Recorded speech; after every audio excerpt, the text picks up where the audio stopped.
80% luck, 20% skill, 15% concentrated power of will, 5% pleasure, 50% pain, and 100% reason to remember the name. This week on the Rebels, we are talking about what book we would love to see made into a movie. Now, when we first threw out this question, I immediately answered, mine. Of course I want to see my books made into a movie. Come on, duh. And then it occurred to me that was really an egotistical answer, and you guys probably wouldn't be interested in hearing all about that.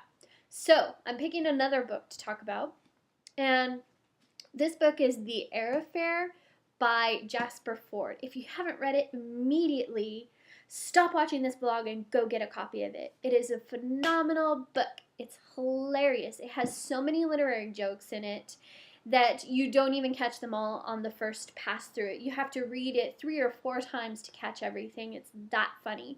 And it's incredibly clever. I wish I could show you the cover. Here, I'll show a JPEG. I have bought multiple copies of this book, but it's one of those books that I keep loaning out to people because I'm dying for other people to read it and talk about it with me, and then they never give me my copy back. So I'm happy about that because I'm sharing the book I love with the world, but it seems like I keep having to replace my own copy. Again, that good.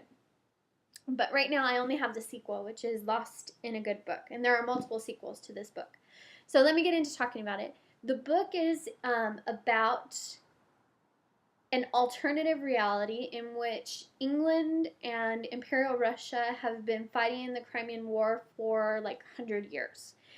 And it's this completely alternative universe. There are some things that are familiar, but basically England is a police state, and it's run by the Goliath Corporation, which is kind of a shady organization that runs everything. And the protagonist is Thursday Next, a woman who is a literary detective.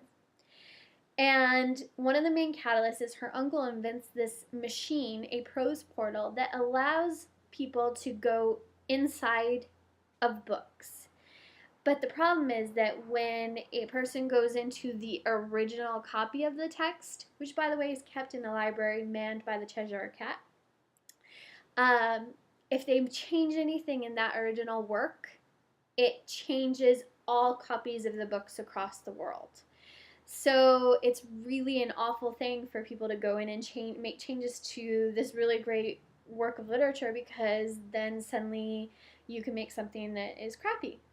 So it becomes Thursday Next's job to go into books, find the bad guys, who in the first book happens to be Hades, and she has to go in, and along the way she has all kinds of scrapes and adventures, and there are just so many funny things. She has a pet dodo because they've brought back dodos. They're not extinct anymore, and the bird is just dumb as crap.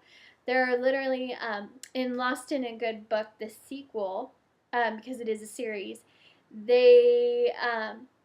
the Queen of Hearts is in there, and it's freaking hilarious. The Queen of Hearts and Miss Havisham from Great Expectations are mortal enemies, so all these characters that you know and love from all these great works that you love are in there, and he manages to get them right. It's perfect. You get to see what happens behind the scene of the scene that you're reading. So it's just delicious fun. There are things like footnoters. It's like kind of like their version of a mobile phone that they get to talk on when they're within a book, but what we're reading, the whole conversation is in the footnotes of the book.